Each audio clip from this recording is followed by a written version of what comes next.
So The Strike is a Los Angeles-based band known for their energetic live performances and catchy synth-pop sounds. They are formed in 2016 and their music style blends amazing vocals, anthemic choruses and pulsing synthesizers, creating a 70s, 80s pop sound with a modern twist. So with me, I have Chris Crabb, Jay and David online. How are you guys today? We're doing well. Thanks for having us on. Great. It's a little early for us, but not too bad. Day only getting started with you. Yeah. So it's good having a chat with you from Cape Town. And after there has been a big spike in fan appreciation and streaming numbers from South Africa, did you expect this big response from the crowd over here? Not really. It kind of came out of nowhere. Our management made us aware of the fact that our numbers were kind of spiking in South Africa, and yeah, we're stoked. And did you ever heard from South Africa? Were you ever here? Was it something on your radar? I don't think any of us have ever been to South Africa. Have you guys?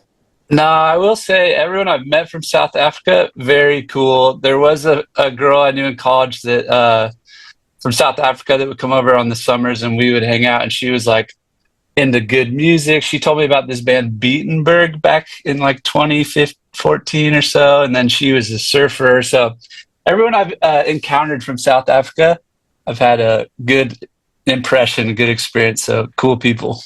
I can just say that. Yeah, sorry, David. I was just going to say South Africans clearly have great music taste. Yes. And I can just say the rumors are false. There's no lions in the street and stuff like that. So you can come over here and you'll be safe. Cool. We'd love to. So you have a very unique sound in your music. Tell me more about how did you guys get to the sound and decided that this will be your sound for the band?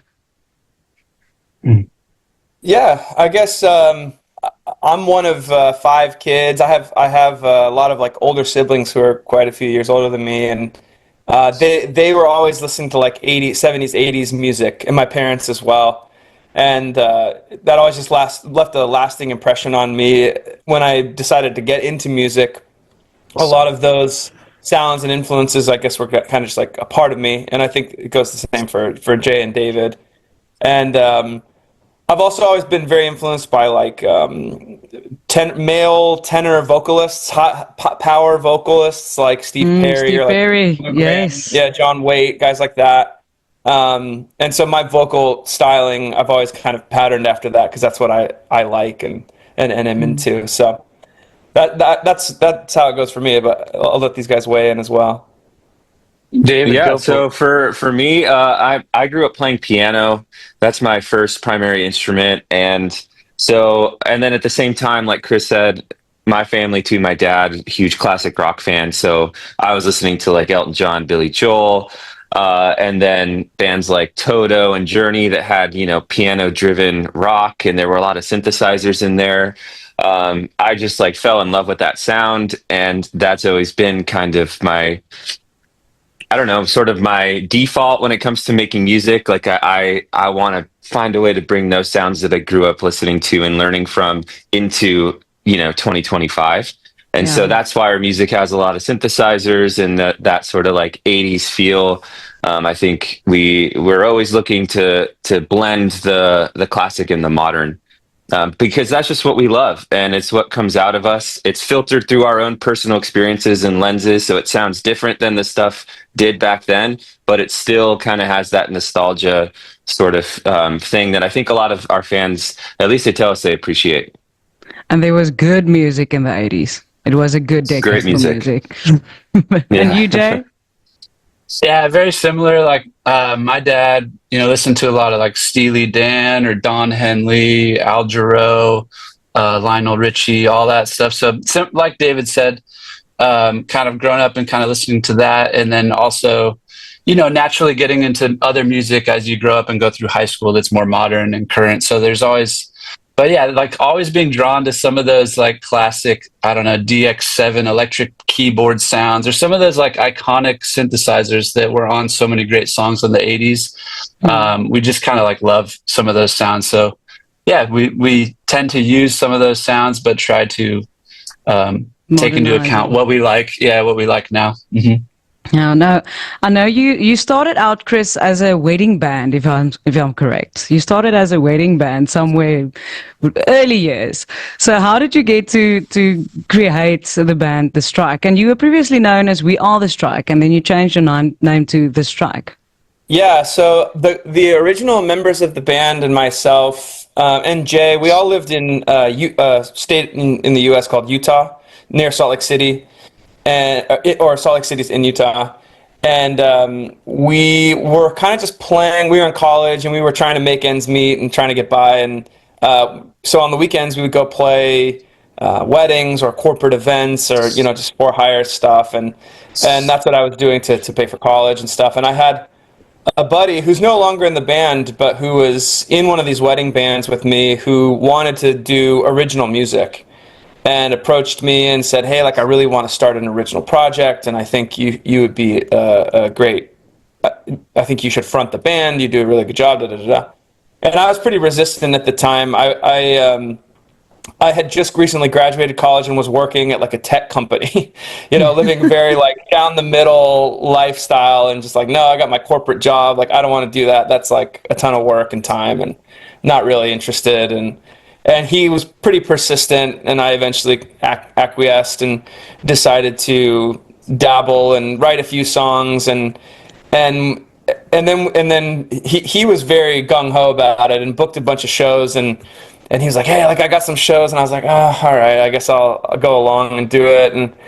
And it was very apparent. I had been in like original projects before, but it was very apparent right from the get-go that The Strike kind of had something special. I had never seen like a response to the music in such a way, and then before I knew it, I was like all in and just just as gung ho and into it, and trying to grow the band. And then the name change. The band began as the Strike, and I was young and didn't know what I was doing, and there was another group called The Strike, and so there were some legal implications there, and so we had to like file for a trademark and go through the proper channels to make sure that we had the clear on the name The Strike. So we had to, make the switch for a minute, but. Okay, that's cool. That's very cool. So I've watched your live videos on YouTube, and it's electric. It's electrical performances. I've even saw a video where you have like a horn section on stage, and you have dance moves to fit the song. It seems like all the members are having a fantastic time on stage. Do you like have specific rituals or superstitions or something before you go on stage? Man, I wish I could say that I do, but I don't. I think at this point, it's we've been doing it for so long. At least for me, I can kind of quickly just flip the switch and get into that mode, get into that persona that So you're not the front man in your personal life that you're on stage, because you're a fantastic front man, and I can see everyone on stage is having a good time. So do you think you're a little bit different at home? I think so. What do you guys think? I think I'm pretty different. Yeah. Yeah. Let all the secrets out. If you saw Chris walking down the street, day to day, you wouldn't think, oh, frontman of a rock band. Yeah. He sort of, it's like more of a Superman kind of thing, because he blends in, day to day as the journalist, and then puts on the cape when it comes time to like make things happen. So I can hear the love for music pumps through your veins from a young age.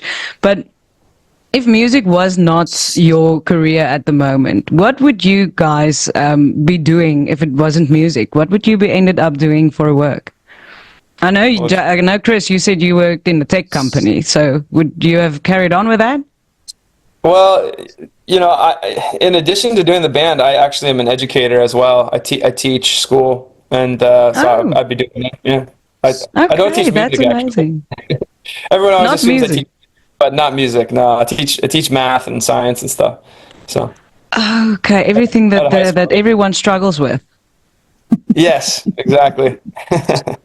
I think I'd probably I'd probably still lean towards, I guess, something artistic, like being a videographer, cinematographer. That sounds kind of cool to me. But I guess either that, or like if I didn't have music in my veins or that kind of draw to music, I guess I would go into something that just makes a lot of money. Just whatever, finance. Go for the gold. but I got the music, bug ever since I was little. So just following that, and it's been a good path. David? I think for me, I probably would have gone down a path like architecture or something.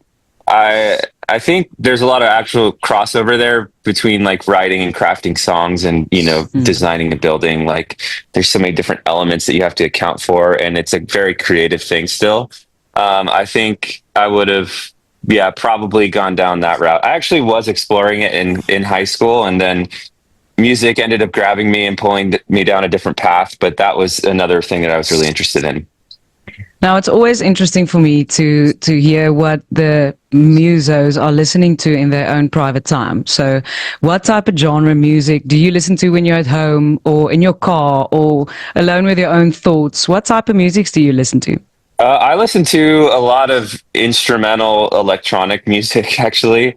I like this artist Tycho a lot. I've been listening to a lot of M83, John Hopkins, Boards of Canada, just kind of interesting experimental electronic sounds that create kind of this soundscapey world that you can just kind of enter.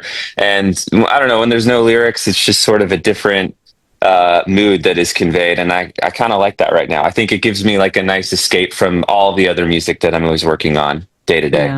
Yeah. And you, Chris? Yeah, man, I like all sorts of stuff. I do actually listen to a lot of, throwback 80s bands, the ones that we were referencing earlier.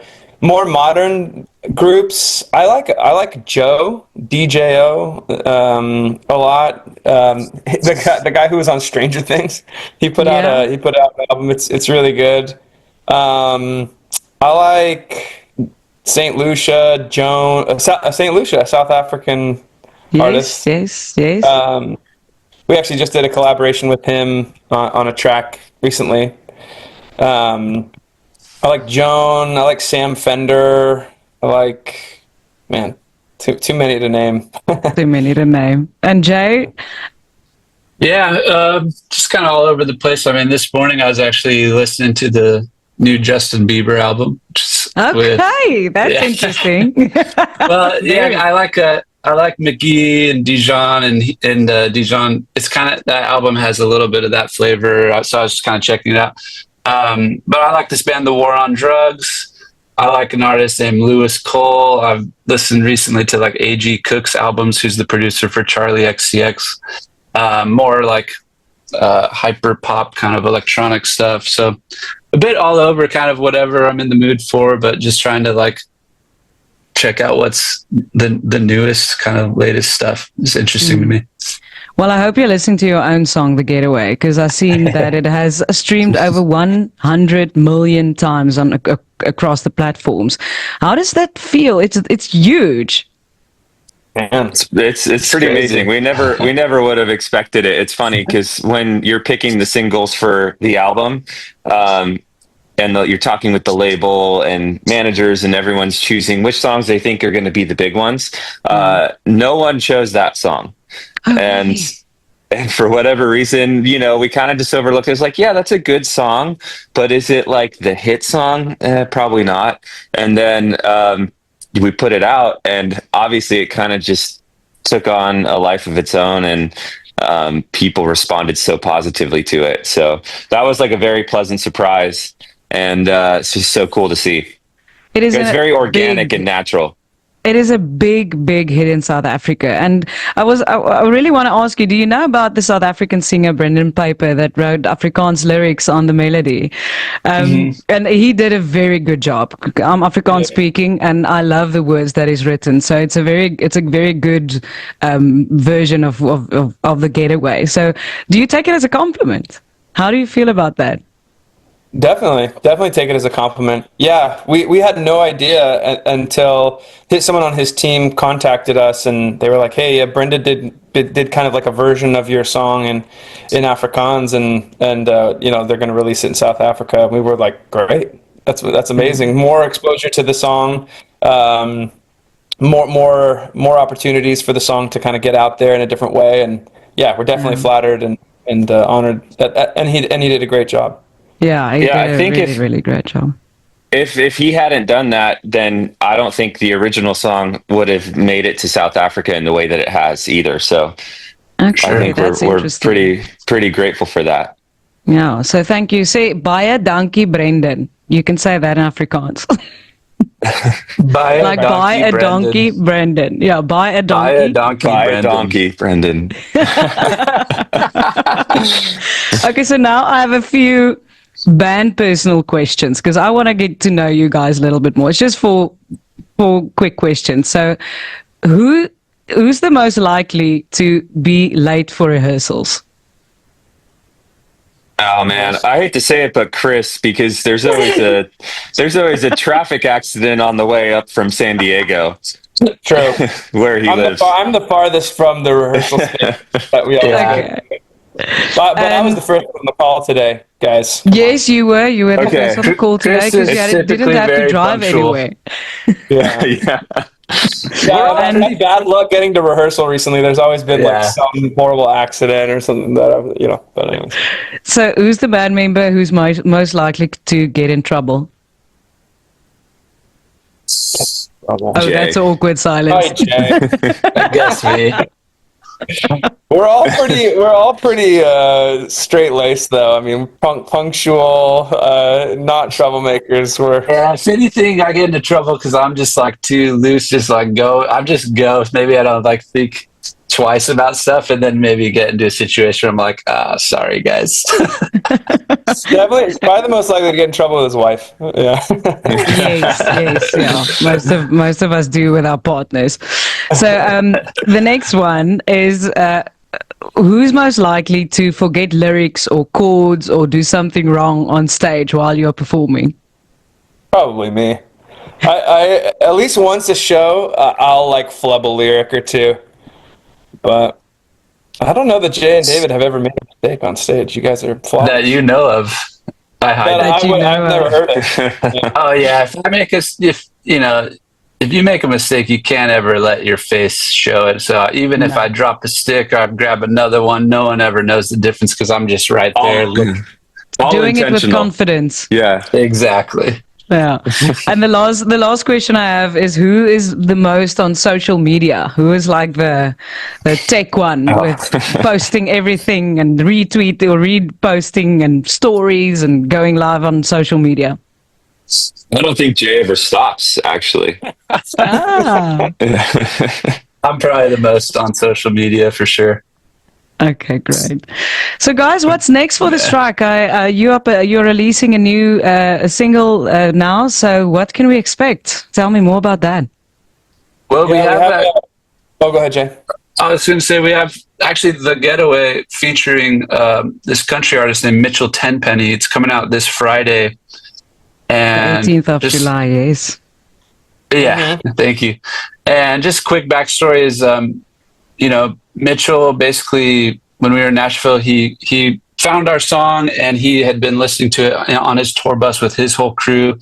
And they all kind of began to love our band and the music. And they all hit us up like, hey, can I come out to the show with the whole crew? It's like their front of house, their lighting guy, like Mitchell, his whole band. And so they all came.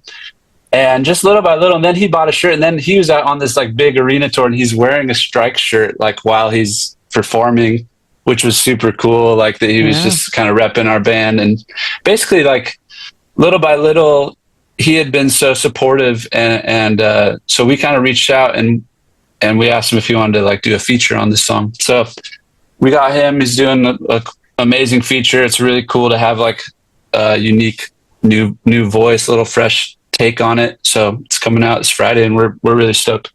Are you bringing in a little country feel, or is he just Teeny bit. Yeah, We tease us a sprinkled little some- bit. We sprinkled some banjo, mandolin, and pedal steel in there. It's subtle, but Very it's lightly, a little bit of country flavor for sure. Oh, I'm looking forward to that. That's going to be amazing. The Getaway is one of my favorite songs at the moment. When we have a little a vacation home near the beach, and when we go out on the boats, I always put on the Getaway, and then I feel I'm on top of the world like Rose was in Titanic. I'm doing that on top of the boat. That's awesome. Thank you. So guys, well, South Africa, now you know the strike a little bit more, and we would really, really love to see you perform in our beautiful country sooner rather than later. And I really think it's possible. So yeah, we'll Definitely. keep tabs open, and then we'll see you in South Africa. It will be amazing to have you here and to introduce the South African crowd that already loves you so much. And with your electrical performances, I think we must get a big stage and big sound, and then you can just come and fall in love with our country. Sounds perfect. Let's do Sounds it. like a good thing. Thank you so much for your time, guys. And yeah, I know it's the start of your day, so good luck with the rest of the day. And it was really nice having a chat with you. Thank you. Thanks for having us. Great to meet you. Yeah. Thank you. See you. Thank That you. is the strike. Jy is op bolkradio.co.za. Lekker om met die manne te gesels daar uit Amerika uit. En ons maak dit so vinnig weer. Tot 'n volgende keer.